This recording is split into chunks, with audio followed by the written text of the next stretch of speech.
Comment faire en sorte que son couple ne soit pas une prison? Bonjour à toutes, c'est Fabrice Julien, coach et auteur expert en séduction depuis 2010 et dans cette vidéo on va parler de comment faire en sorte que votre couple ne devienne pas une prison, ni pour votre mec, ni pour vous. Allez, je vous dis tout juste après l'intro. Mais avant de commencer, je vous offre un guide gratuit sur la séduction ainsi qu'une série de conseils gratuits eux aussi par email. Pour les recevoir, si vous êtes intéressé, c'est très simple. Cliquez sur le premier lien dans la description de la vidéo. Si vous êtes motivé, vous le trouverez. Abonnez-vous et activez la cloche parce que si vous ne le faites pas, YouTube ne vous préviendra pas à la sortie des prochaines vidéos et vous allez rater des pépites. Mettez un like pour me faire savoir que vous pensez que cette vidéo est utile et pour que j'en fasse d'autres comme ça ou sur ce thème-là. Si vous pensez que ce contenu est utile, partagez-le en public ou en privé, je comprendrai. Vous pouvez aussi me laisser un commentaire, je les lis tous et j'y répondrai avec grand plaisir.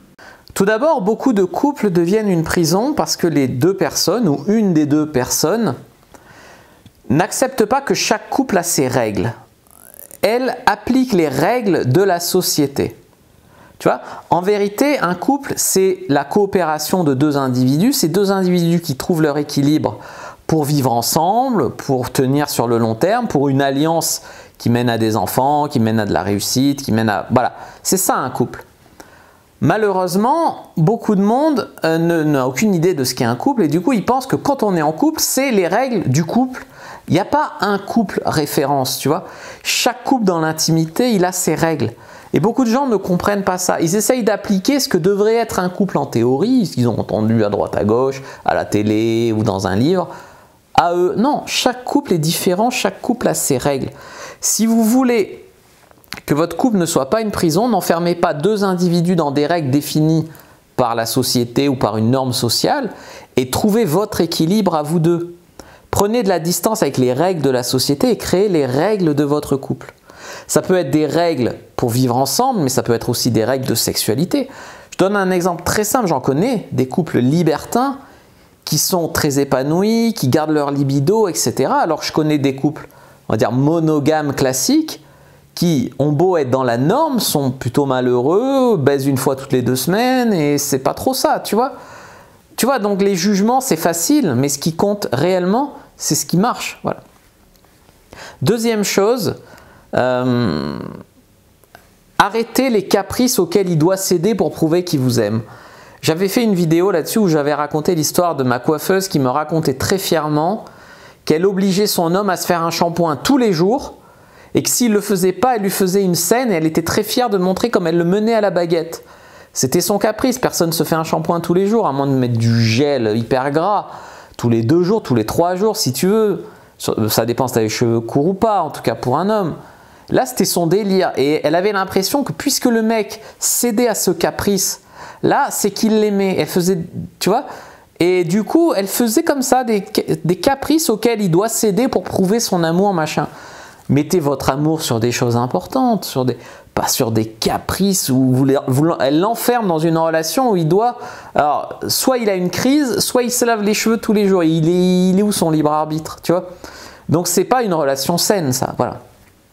Troisième chose pour que votre couple ne soit pas une prison, c'est n'ayez pas peur de parler des nouveautés au lit, de demander ce qu'il aimerait essayer au lit, etc. Beaucoup de couples, ça rejoint un peu les normes de la société, ont décidé qu'au lit, c'était le missionnaire et la pipe du dimanche matin. Et que ça s'arrête là.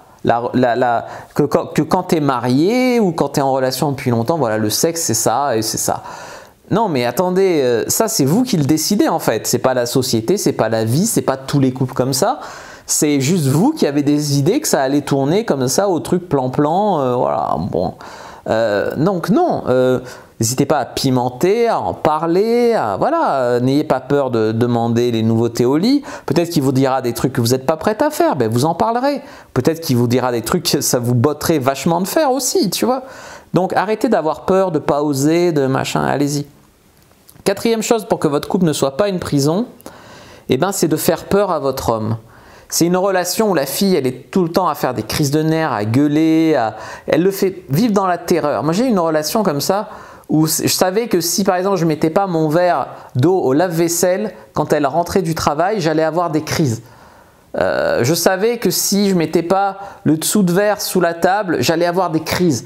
C'était tout le temps marcher sur des œufs la relation, c'était infernal, je finis par y mettre fin. Je l'aimais bien pourtant, mais j'ai fini par y mettre fin, c'était pas possible de vivre comme ça, sur le long terme. Et donc voilà, donc arrêtez de vouloir faire peur à votre homme, surtout pour des trucs un peu psychorigides peut-être que vous avez, il faut peut-être travailler sur vous, etc. Mais ne faites pas de votre couple une prison comme ça. Et enfin, la dernière chose qui peut faire que votre couple devient une prison, la cinquième chose dont je voulais vous parler ici, c'est de vous laisser aller en fait. Beaucoup de femmes, le mec il se met en couple avec une fille pimpante, un peu sexy, etc. Puis au bout de 2 ans, il est avec un boudin qui fait même plus l'effort de bien s'habiller. Voilà, non, mais je prends une caricature, excusez-moi, mais je prends une caricature. En gros, se laisser aller et en même temps rester casse-couille ou être de plus en plus casse-couille. Donc c'est-à-dire qu'il a moins la fille qui lui a plu et il a une mégère de moins en moins baisable. Tu vois, ça va pas et c'est comme ça qu'il se retrouve emprisonné. Alors après, il y a les comptes communs, il y a les gosses, il y a peut-être un contrat de mariage ou un Pacs. Il est emprisonné là-dedans avec une fille qui devient de moins en moins sexy, de plus en plus mégère et il est coincé là et c'est ce qu'on appelle la prison. Et après, vous vous étonnez que le mec, soit il veuille divorcer, soit il aille voir ailleurs, soit voilà, non, c'est pas possible. Voilà. Donc ne faites pas de votre couple une prison. J'espère que cette vidéo vous a plu, pleine de vérité comme d'habitude. Si c'est le cas, n'hésitez pas à mettre un like. Je vous dis à bientôt et que le jeu de la séduction soit avec vous les amis.